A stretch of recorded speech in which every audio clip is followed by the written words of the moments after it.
بسم الله الرحمن الرحیم. کسانی که شغلی دارن مهم اینه که اون شاغل معرفت به شغل خودش پیدا کنه. شما جمعی که اینجا تشریف دارید خودتون عمق عظمت شغلتون را اون چنان که باید و باید توجه کنید. معرفت هر امری 3 رکن داره. اگر بخواهد اون معرفت کامل بشه، یکی نظر به خود اون امر، یکی نظر به اصل اون امر، یکی هم نظر به فرع و ثمر اون امر. شغل شما باید دید چه شغلیست، اصل این شغل چیست و ما یترتب علی هذا الشغل و العمل چیست. اما کار شما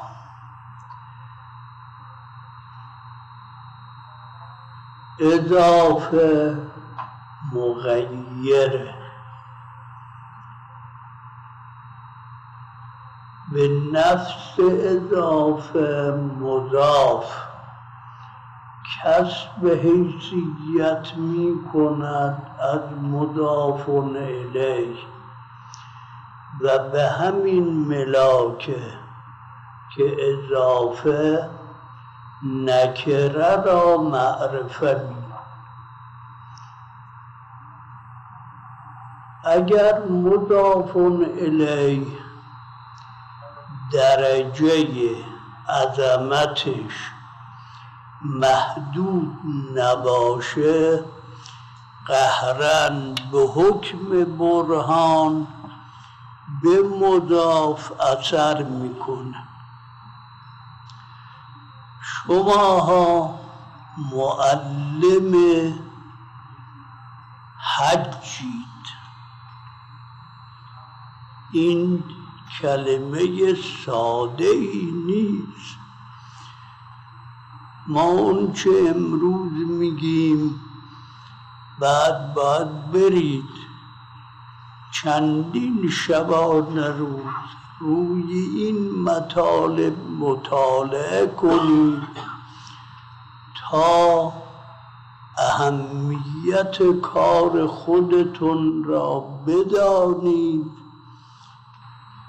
و وقتی دانستی 2 مطلب روشن میشه.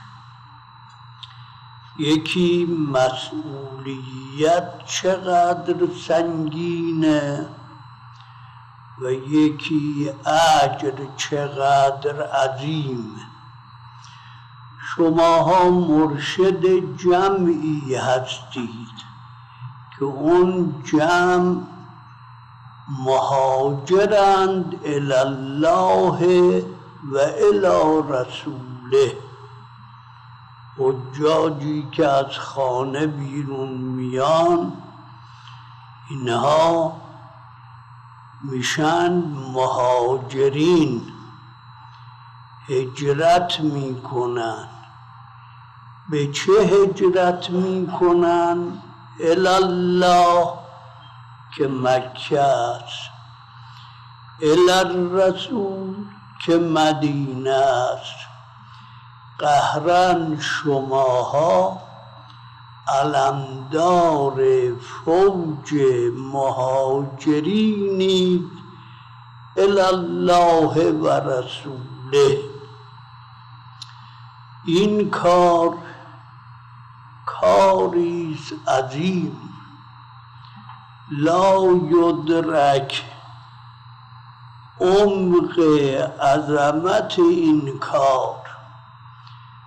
وقتی ما می توانیم بفهمیم امر را که بدانیم مکه چیه مدینه چیه، اونجا به که اضافه داره اینجا به که مضافه. اما اونجا اون کعبه‌ای که شماها مرشد حجاج اون بیتید، اون کعبه‌ایست که جعله سبحانه للاسلام علما و للعائدین حرما، فرض حجه و اوجب حقه و کتب علیکم وفادته، فقال ولله علی الناس حج البیت من استطاع الیه سبیلا. این کلمات لرزه بر عقل میاندازه. و اختار من خلقه سماعا اجابوا دعوته و صدقوا کلمته وقفوا مواقف انبیائه. اونجا همچه جاییست. وظیفه سنگین شما تعلیم احکام این بیت. وقتی زراره استفتا کرد در حج 40 سال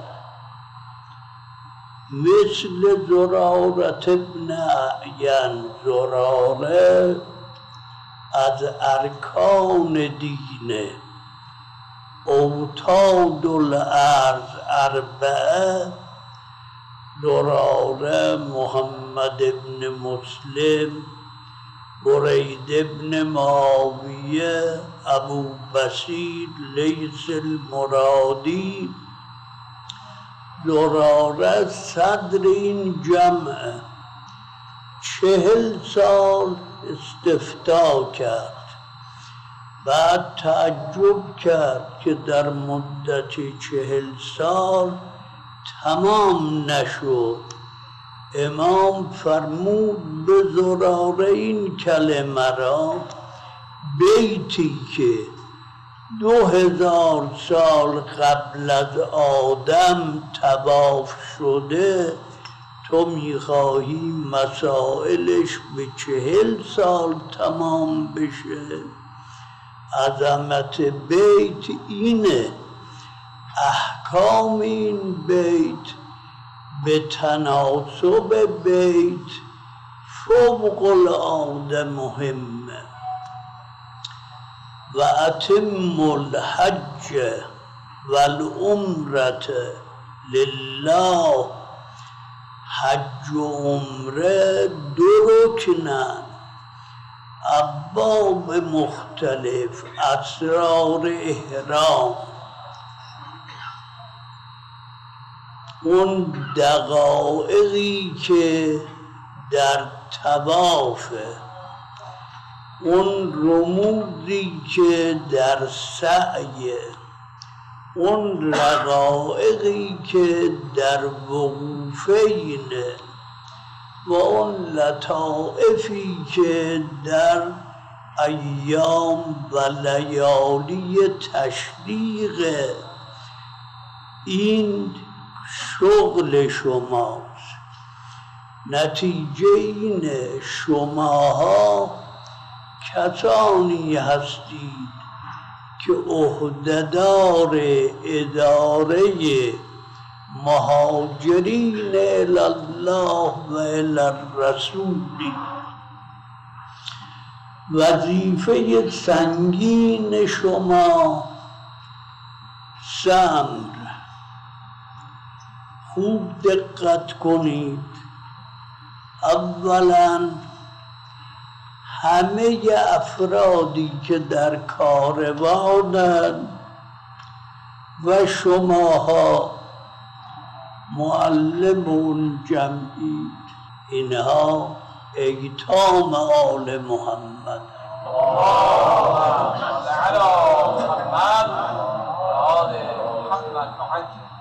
شماها هم کفلاء این ایتام. به قدری قضیه کفالت یتیم اهمیت داره که خاتم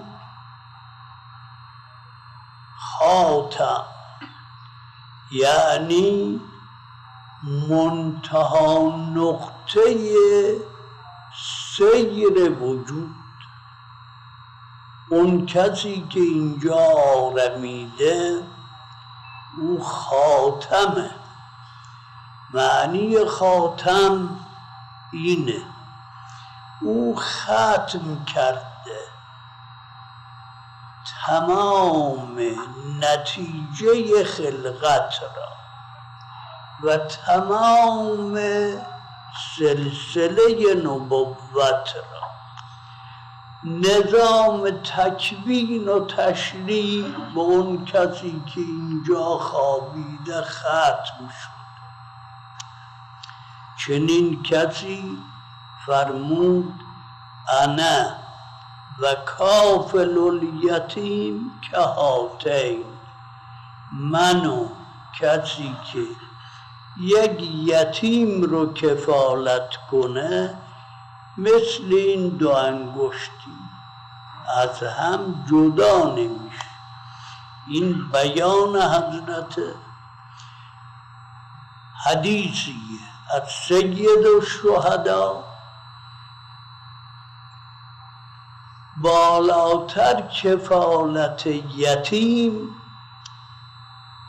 کار کسی است که ایتام ما را کفالت کنه. سید الشهدا فرمود یتیمان ما کسانی هستند که از امامشون منقطع شدند. کفالت اینها تعلیم دین به اینها. پس کار شما روشن شد. یکی سرپرست مهاجرین الی الله و الی الرسول. دوم کفیل ایتام آل محمد.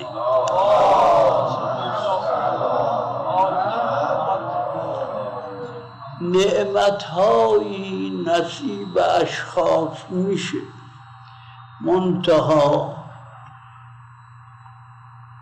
نه میشناسن نعمت را، نه شکر اون نعمت رو به جا میارن. این نعمت که نصیب شما شده ارزشش اینه. حالا فکر کنید، روایت خیلی عجیبه.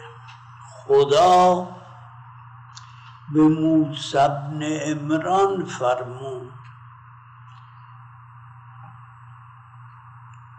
مخاطب خدا، مخاطب کلیم خدا،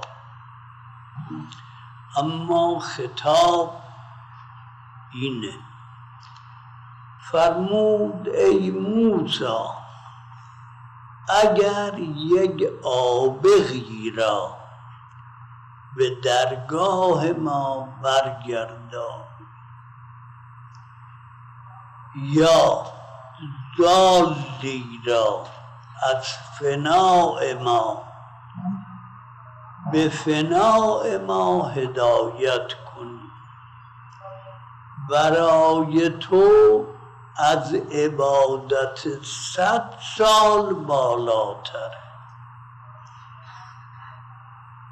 که تمام این 100 سال صائم باشید کل سنه را و قائم باشی کل لیل را 100 سال عبادت مقبول. خوب دقت کنید شماها اهل فضلید، از 100 سال عبادت اون هم این عبادت بالاتره. صوم اگر باطل باشه که عبادت نیست، نماز اگر باطل باشه که عبادت نیست، در خود جمله قبولش مندرجه. اولا کجا ما یک روزه مقبول پیدا میکنیم یا یک نماز مقبول؟ 100 سال صوم و صلات مقبول عند الله یک طرف. ای موسی اگر یک آبغ را برگردانی یا یک ضالی را به فناء ما هدایت کنی، افضل از این 100 سال عبادت مقبوله. پرسید اون آبغ کیه؟ این ضال از فنا کیه؟ خدا فرمود اون آبغ گنهکار متمردی است، اگر او را توبه بدی و برگردانی به درگاه ما از 100 سال عبادت بالاتره. پرسید اون ضال از فنا کیه؟ فرمود اون کسی است که امام زمانش رو نشناخته. اگر او را هدایت کنی به امام زمانش و احکام ما را به او تعلیم کنی، از 100 سال نماز و روزه بالاتره. کار شما اینه و شما در این کاروان چقدر می توانید افراد رو منقلب کنید. اولا باید دقت کنید زمان مؤثره، مکان مؤثره. اینها همه برهانی خطابه نیست. وقتی کسی میاد به مدینه مکان منقلب میکنه، وقتی میاد به مکه اون مکانی که مطاف انبیاست و مواقف 124,000 پیغمبر انقلاب در نفس ایجاد میکنه. وقتی این نفوس که زیر دست شمایند وقتی میآیند در اینجا مثل زمینی است که نسیم بهاری به او خورده، خواه ناخواه مهیاست. اگر بذر را بپاشانید اون بذر به ثمر میرسه. اینه که باید دقت کنید، شب و روز نباید آرام بگیرید. نمیدانید چه بختی نصیب شما شده. از یک سفر برگردید یک جاهل را به احکام دین عالم کنی، یک شخصی که معرفت به ولی اصل نداره او را عارف کنی. ارزش این عمل چقدره؟ ارزش این عمل اینه که روز قیامت که میشه بر شهپر ملائکه مبعوث میشه و از قبرش تا منزلش در بهشت ملائکه روی اجنحه میبرندش، نه مهنت حساب میکشه. بعد هم میگن توباک توباک، خوشا به حال تو، خوشا به حال تو. تو اون کسی هستی که یکی از ایتام آل محمد را از دست برده. کلابی که میخواستند او رو صید کنند حفظ کرد. وظیفه مهم شما امر در این سفر: اول تعلم احکام حج، فوق العاده دقیقه. مسائل را با دقت، با متانت، عجله نکنید. با تأمل دقیق مسئله رو جواب بدید. ممکنه یک مسئله اشتباه بشه. اون شخصی که آمده، اون شخص حج به قدری اهمیت داره که نص صحیح فقهیه که اگر مستطیع شد و به مکه نرفت، هنگام موت یموت یهودی یا نصرانی.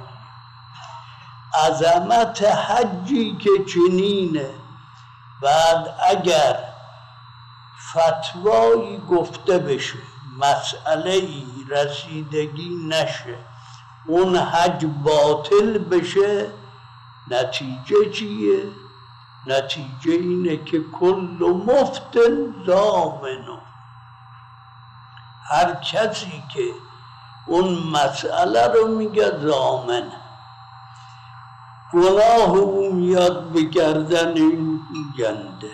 اهمیت این امر اینه. یکی تعلم احکام حج.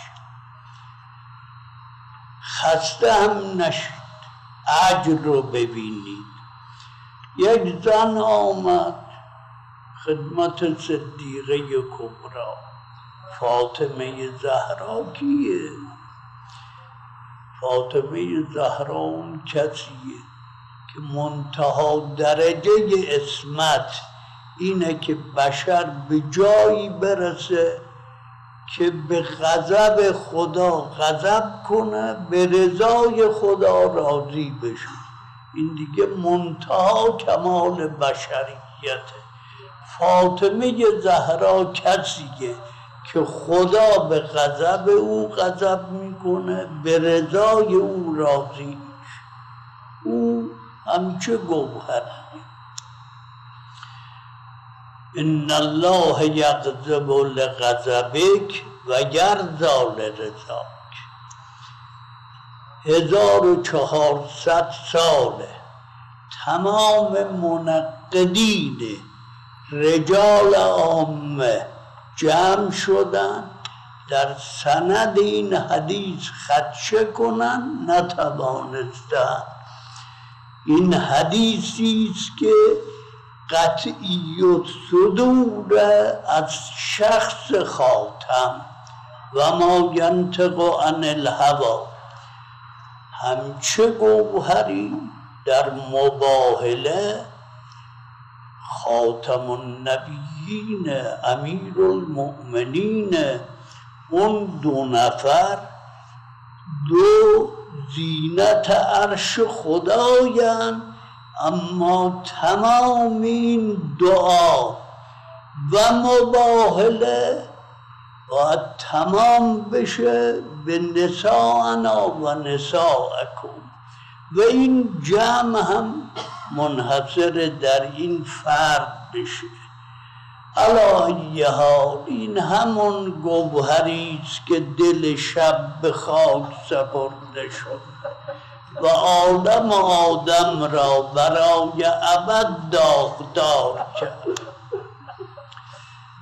علی ای حال زنی آمد مسئله سوال کرد، حضرت جواب داد.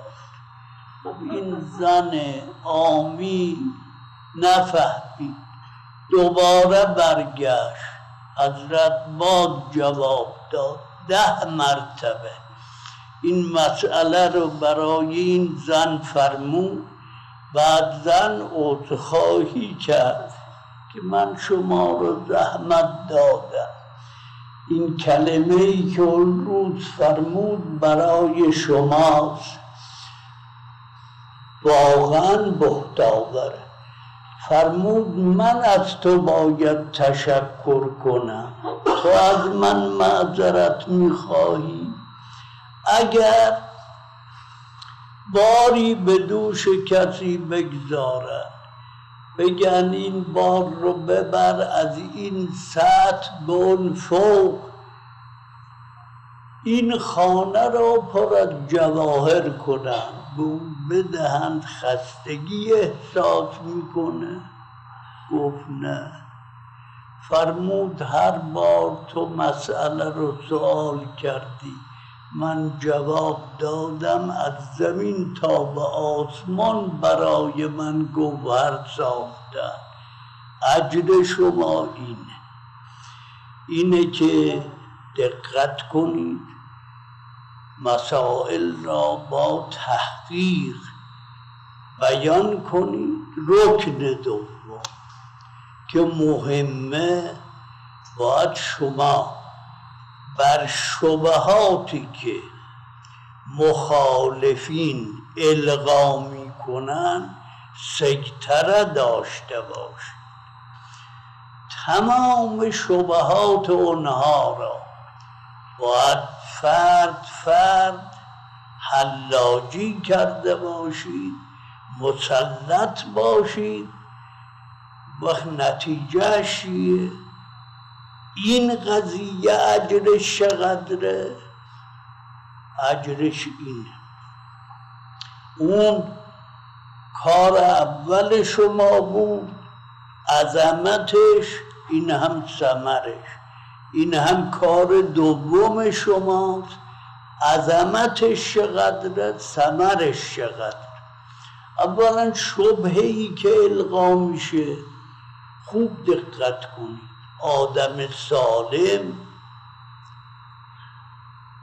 وقتی میکروب وارد شد، اگر دستگاه دافعه بدن قوی باشه دفع میکنه، اگر ضعیف باشه چی میشه؟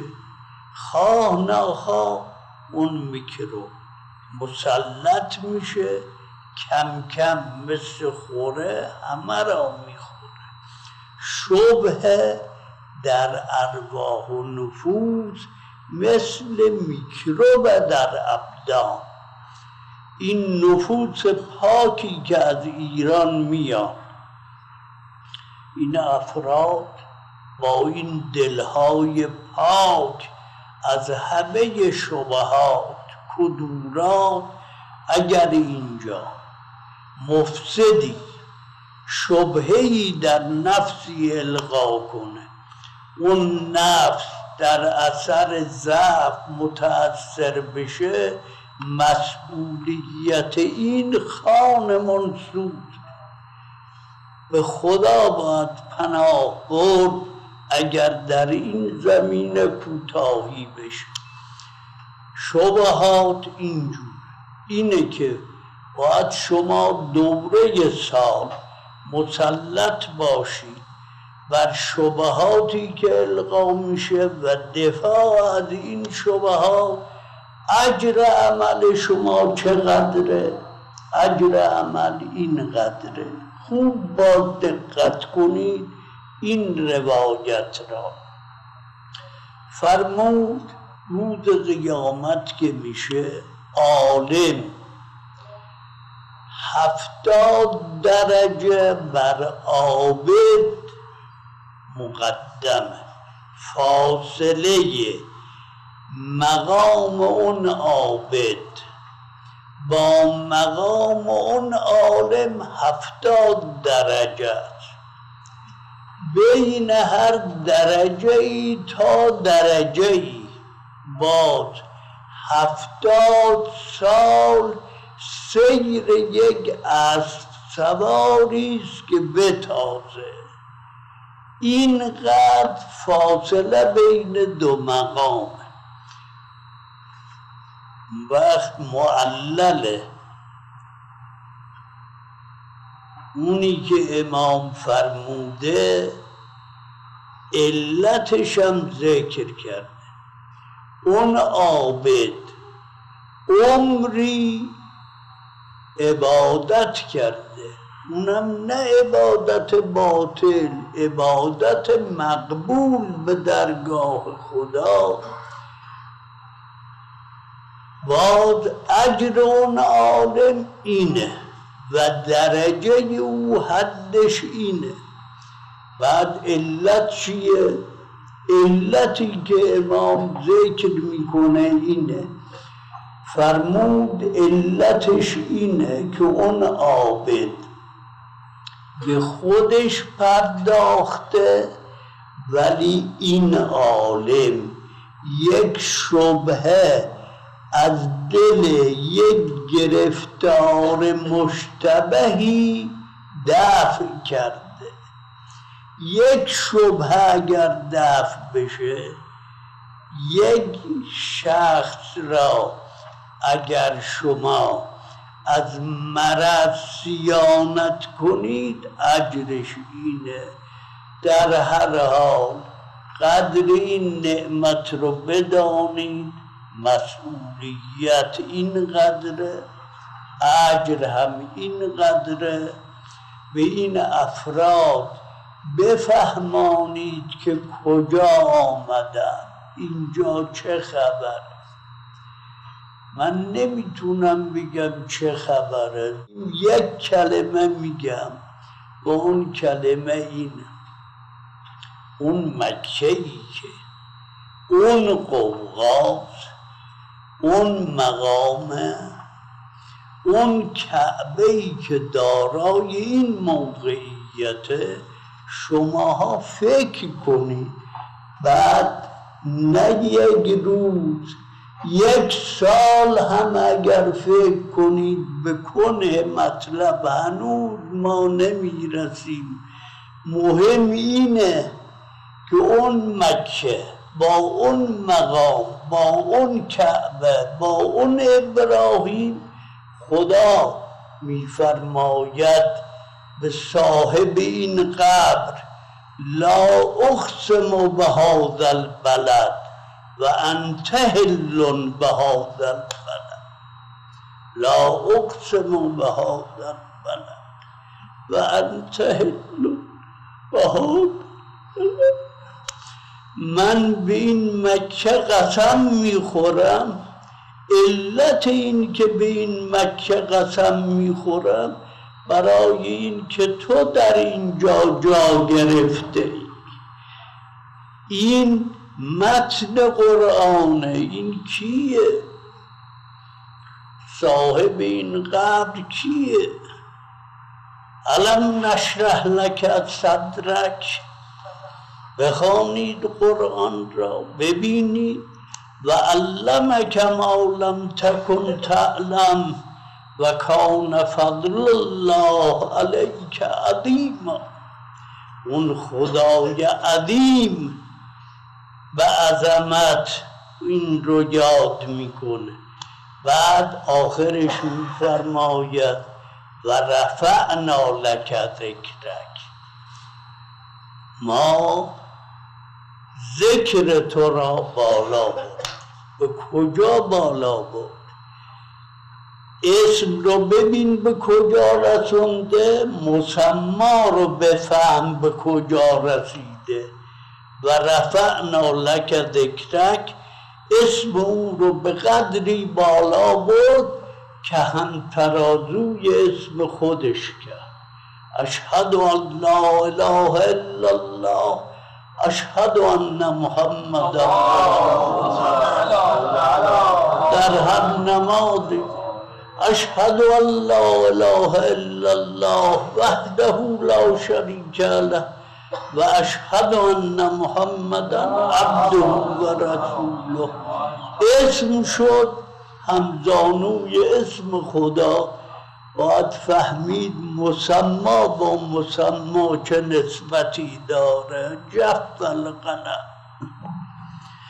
اللهم كل وليك الحجة بن الحسن صلواتك عليه وعلى آبائه في هذه الساعة وفي كل ساعة وليا وحافظا وقائدا وناصرا ودليلا وعينا حتى تسكنه أرضك طوعا وتمتعه فيها طويلا.